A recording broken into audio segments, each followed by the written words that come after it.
Welcome to the Tiffany Mika podcast. What we do here is build the strength and courage in you to accomplish your big dreams and goals in your sport. No longer will you feel limited. You won't feel you're not good enough. You won't question whether you will make it. Those doubts will disappear because you will have the competitive edge over your opponents and leave them in your wake. And the bonus is others will notice. Listen up and take notes because I will show you exactly how to do it.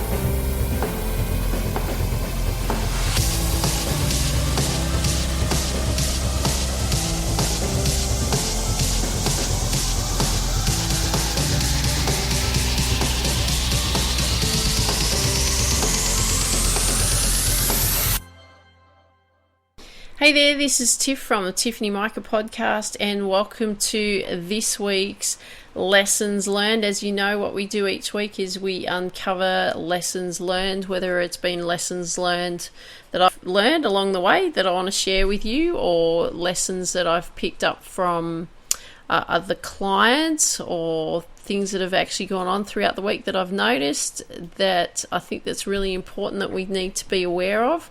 So what we're going to be looking at today is looking at your expectations, and are your expectations too high? So for example, if you don't hit a good shot in your sport, or you don't play a good shot in your sport, what do? Do you just shake your head? If the ball or the stroke doesn't work the way that you want it to, do you just shake your head as well? Because I see this all the time in amateur sports players. I often see them go to play a shot. If they don't play it well, they shake their head. And if it doesn't work the way that they want it to, they just shake their head. And I look at it, it's like, one of those wobble cars, those wobble heads, those little things that you sit on the dashboard of the car and it's got that little wobble head. That's what I see a lot with amateur athletes, is that they actually just constantly got that head wobble because they're actually just shaking their head because they're so disappointed with their performance. And I look at it, if you expect to hit a perfect shot every time, you're actually setting yourself up for failure. And the reason that I say that is because what happens when it's not perfect? What happens if the shot doesn't come off perfectly? Which a lot of shots don't come off the way that we want them to. We can get them pretty close, and I'm the first one to say that I've always worked on perfecting a skill, perfecting a technique. But what happens if they don't? If it doesn't work exactly the way that you want it to? What happens is if you hit the ball just off center of the club face or the tennis racket, or you don't quite kick the ball in the right spot on the ball to get that shot that you want? Is it a failure to you? Because all I look at is the best that you can do is in that moment, isn't it? That's all you can do, but you can learn from that. And I want to share this story with you. It was about this lady that I used to coach years ago in golf. And it was probably close to 9 years ago now, I guess. She was really super keen. And she showed up to all the clinics. Like every single clinic that I ran, she was always there.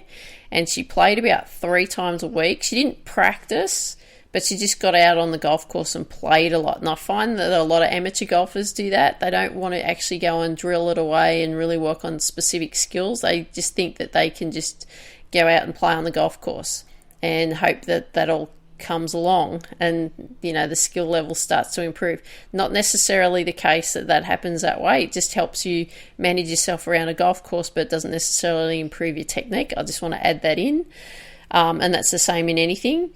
And this lady, she never competed in a golf comp, so she refused to play in a golf comp. Yet I found it quite interesting that she would score each time she played. She never wanted to play comp, but she'd score each time. And then she would judge herself by her performance that she had. So, and what I mean by that is how many points she actually scored. Because in golf, when you play golf, you have it's called a Stableford system. And you get these Stableford points. So if you play quite well, you can score quite well. And so her goal was that she had to score 36 points or better in every single game that she played. Now, 36 Stableford points in golf is playing to your handicap. And that was it. She said, if I don't score at least 36 points or better every time I play, then I'm not going to play comp. So do you think that's realistic? Do you think that that's possible to score 36 points every time that you go out there and you play golf? Or do you think it's possible that you could win every time that you walk out onto the arena of whatever your sport is? Do you think that's possible? Because what do the pro golfers do? What do they shoot when they play tournaments? Sometimes they shoot under par, don't they? They might have 3, 4, 5 under. Sometimes they shoot over par. They might have 1, 2, 3, 4, 5 over. And you look at the score for a tournament. So sometimes their scores could be 66, have had a good round, 76, not so good, 71, starting to come back a bit better, 69. Right, so it's not always the same, is it? There's going to be a variance in that each day, isn't there? But the thing with this lady that I was working with, she refused to think otherwise. And so, you know what happened to her? She never played comp. She never competed. She actually got to the point that she was going to give up because it was all too hard.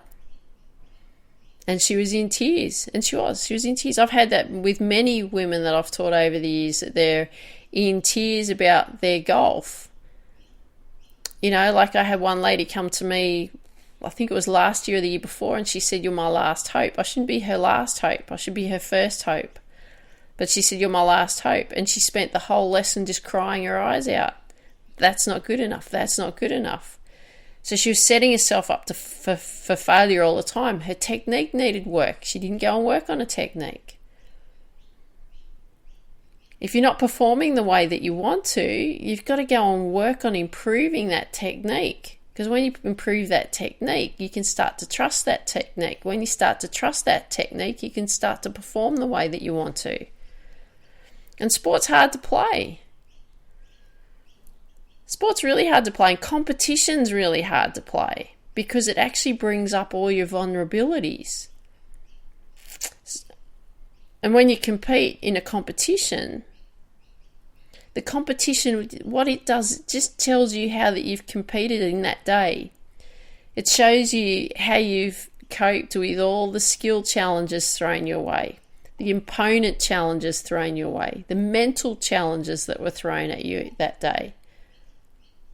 And if you don't know how to cope with these challenges thrown at you, this is where you crumble. And this is what I see so much of, is people crumble because they don't know how to cope with the challenges that they've been thrown at, because they haven't done the work prior to that leading up to them actually competing.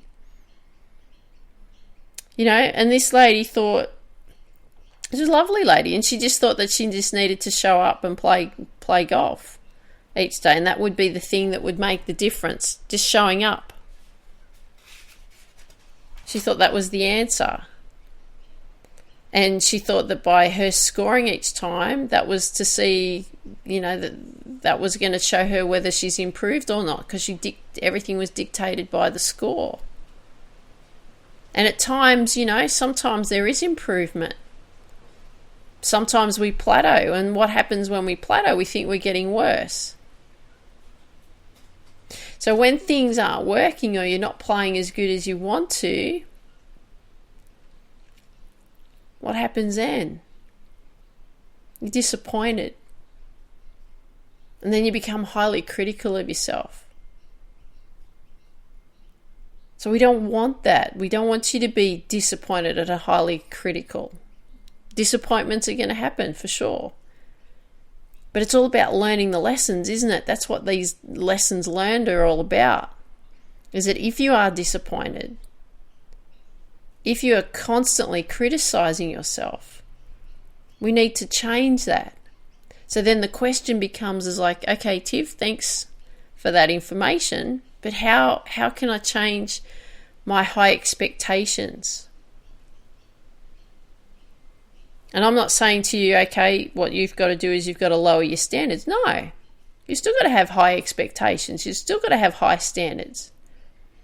Because I always believe that you should be shooting way beyond the moon to accomplish your big dreams and your goals. But the key here is how we manage our expectations. This is really the most important thing. So what can we do to manage our expectations? Now, you've probably heard me talk about in the previous episode for this week about the process goals. Whether you should be focusing on process goals or goal achievement. Process goals will be the answer. But what you want to do is you want to track. And I've laid it out for you in the previous few episodes about that, about tracking. So here's some things that you can focus on. Some really, really simple things that will help you. So this is what I want you to do, is focus on two things. One, work on what you can control. And two, work on process goals. So things that what you could control is your warm-up routine, your warm-down routine, how you control your emotions, your performance level. You could track how you perform, how you compete. I shared all that with you in the goal achievement, the process goals podcast I was talking about just recently.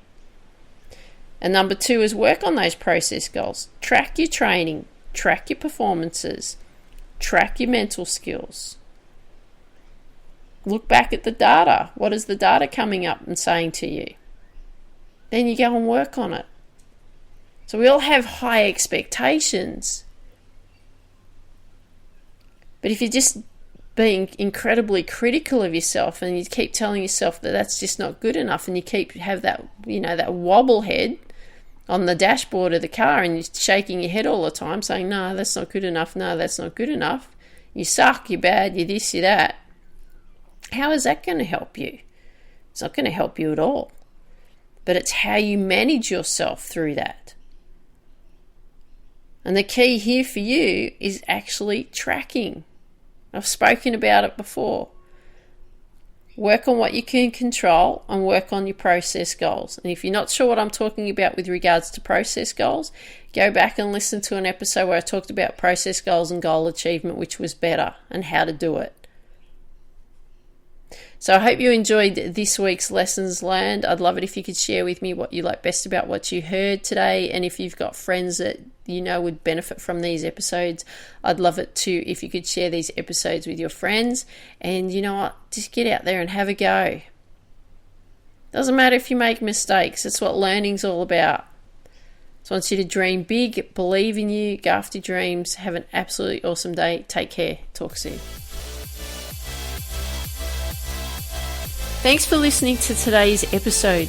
If you haven't yet downloaded the #1 deadly mistake athletes make sure you go to tiffany-mika.com and download the #1 deadly mistake athletes make. Share with me what you like best about what you heard in the comments section wherever you hear this episode. Share with your friends that you know that would benefit from these episodes, and please leave a 5-star review wherever you hear these episodes. I would really appreciate it. Dream big, believe in you, go after your dreams. Have an absolutely awesome day.